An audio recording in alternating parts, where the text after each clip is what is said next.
NEET কেলেঙ্কারি নিয়ে দেশ জুড়ে শোরগোল। অনির্দিষ্টকালের জন্য স্থগিত নিট ইউজির কাউন্সেলিং। আজই কাউন্সেলিং হওয়ার কথা ছিল। সোমবার নিট নিয়ে সুপ্রিম কোর্টে শুনানি রয়েছে। আপনারা সকলেই জানেন গত 5ই মে যে পরীক্ষা হয় সেই পরীক্ষার রেজাল্ট বেরোয় 4 তারিখ। 4 জুন লোকসভা নির্বাচনের ফলাফল ঘোষণার দিন এবং সেই দিনই দেখা যায় যে নিট পরীক্ষার ক্ষেত্রে বেশ কিছু গরমিল ধরা পড়ে। 1500 জন বেশি ছাত্র তাদেরকে যে মার্কস দেওয়া হয়েছিল তা নিয়ে প্রশ্ন ওঠে এবং তার সেই সংক্রান্ত একটি অভিযোগ দায়ের হয় এবং শীর্ষ আদালতে চলছে সেই সংক্রান্ত মামলা।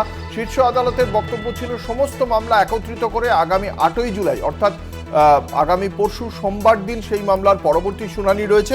কিন্তু সুপ্রিম কোর্ট জানিয়েছিল কাউন্সেলিং প্রক্রিয়া চলবে। এই কাউন্সেলিং প্রক্রিয়া আজ 6 জুলাই হওয়ার কথা ছিল।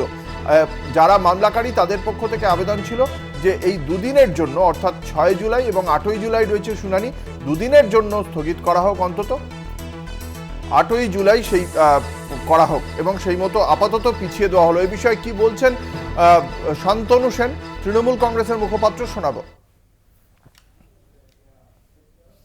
এই কাউন্সিলিং প্রসেস হতে পারে না, তার কারণ একটা রেজাল্ট বেরিয়েছে, যে রেজাল্টে স্ক্যাম হয়েছে সেখানে যে র্যাঙ্ক বেরিয়েছে তার মধ্যে 1,500 জনকে পরে গ্রেস দেওয়া হয়েছিল বলে তাদেরকে আলাদা করে পরীক্ষা করতে বলে তারা সেপারেটলি এক্সাম দিয়েছে, তাদের আলাদা করে রেজাল্ট বেরিয়েছে। পুরোটা একটা ফাইনাল লিস্টে অ্যাসেম্বল হবে এবং আলটিমেটলি অল ইন্ডিয়া ওয়াইজ তার র্যাঙ্কিং হবে। সুতরাং এই নতুন করে পরীক্ষা হলে সবার র্যাঙ্ক তো অটোমেটিক করে পাল্টে যাবে।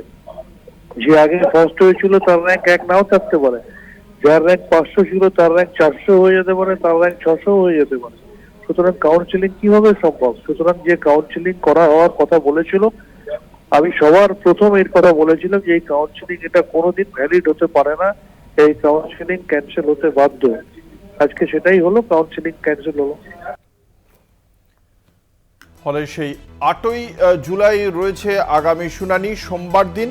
সেই কারণেই মামলাকারীদের পক্ষ থেকে আবেদন ছিল 8ই জুলাই যেহেতু এই মামলা শুনানি রয়েছে, ফলে এই দুদিনের জন্য অন্তত আজকে যাতে কাউন্সেলিং প্রক্রিয়া শুরু না হয় এবং সেই মতোই কাউন্সেলিং আপাতত স্থগিত করে দেওয়া হলো এবং কাউন্সেলিং প্রক্রিয়ার পরবর্তী তারিখ ঘোষণা করা হবে সংস্থার পক্ষ থেকে খুব শিগগিরই, এমনটাই জানতে পারা যাচ্ছে। তবে কবে হতে চলেছে পরবর্তী তারিখ তার সংস্থার ওয়েবসাইট মারফতই সম্ভবত জানা যেতে চলেছে। আপাতত অনির্দিষ্টকালের জন্য স্থগিত করা হয়েছে নিট আন্ডার গ্রাজুয়েট যে কাউন্সেলিং ছিল সেই কাউন্সেলিং।